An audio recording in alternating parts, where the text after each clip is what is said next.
Fresh is trolling you, you idiot. Like, this is, dude, this is so obvious. You don't have to answer that question. I'll answer the question. You want answers? I think I'm entitled. You want answers? I want the truth! Donovan Sharpe was saying the same thing.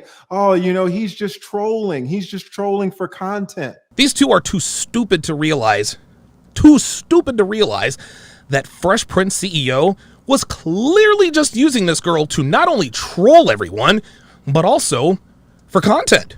Even if hypothetically he was correct, what does that say that you went out of your way to deceive all of your fans for such a long time, make them look at you funny? You know what I'm saying? And have them feeling all types of ways, and then never really revealing to them that it was clearly that. Also, whether he says it's a troll or not really makes no difference to me, but the woman came out with her own video telling her side of the story, and she's clearly not buying into the whole troll thing. So that's one thing. She even posted like images of like him sending her money. Jesus. But again, if this is a troll, that means he fooled everybody. So that means that Walter may be one of the greatest actors we have ever witnessed, and he's wasting his talents on a YouTube podcast. Do you guys understand that? Exactly. He fooled everybody, his fans, his friends. Mind blowing. But you know what? It's okay if they want to say. You know what it makes me think of? I'm not going to front you. It makes me think of high school when a guy goes up to a girl and he says, "I like you," and the girl's like, "Oh no, I'm not interested." You're like, I was just joking. I don't really like you. It's like, bro, I was just trolling. Yeah, I was just trolling. No, you shot your shot and you got shot down. Now hold your L. Hold it, right? Hold the L. It's okay. We all take L's in life. On my own channel, I tell people how I take big L's, and people all laugh at it, and I laugh at it too. Because failure, making these mistakes, proving that you aren't perfect is okay.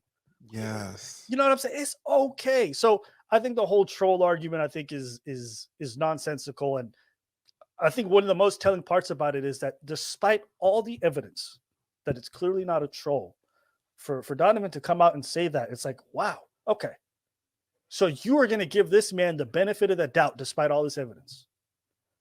Would you ever show random women the same benefit of the doubt if you were discussing them and their behavior? Exactly. And that's what I brought up a few points. Like if you take Fresh and Fit out and you put a woman in their place, Donovan would be totally on your side, Albert, totally on your side. But it's the fact that it's his best friends. Yeah. It's the fact, like you said, when he shows up down there, he gets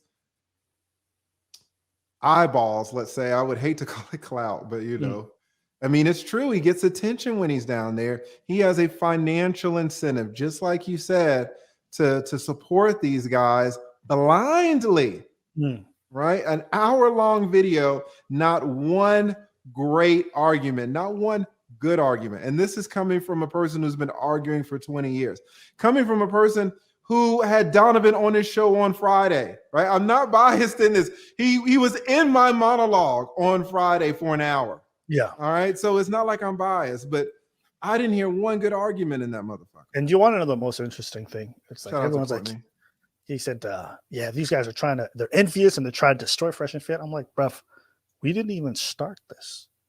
This was DJ Akademiks' work. I just came on and then commented. I thought it was so funny that he had so much energy for us. I'm like, bruv, the one who came on your podcast and exposed it wasn't me. It was the DJ. You know the what? one who I came missed back that whole a second point. time and exposed you again was the DJ. The one who went back on Twitch, found more evidence, called you, and then exposed you a third time is your friend, the DJ. Wow. All I did was be like, hey guys, have you guys seen what the DJ said? And they lost their minds. I'm like, bruh. I really missed that whole point. That is exactly right. It was DJ Akademiks who was, because he was asking them questions for like an hour or something, right? Like they did like this whole interview thing or something. No, but he's the one who basically looked him up and said, hey man, she doesn't like you for you. And then that's when they had the whole argument. Then he came back a second time. He's like, bruh, y'all met on a yacht. He grilled the girl in front of Fresh and everybody else for like 30 minutes. It was hilarious. If you never watched it, you should go watch the original clip. He had smoke for them like I never seen before. Really? Donovan Sharpe comes out a video talking about Evan Preach. I'm like, wait. I'm just reporting on the news. Wow. You know what? And, shout out to you. That same shit happened to me with Tasha K, right? An article came out in the morning.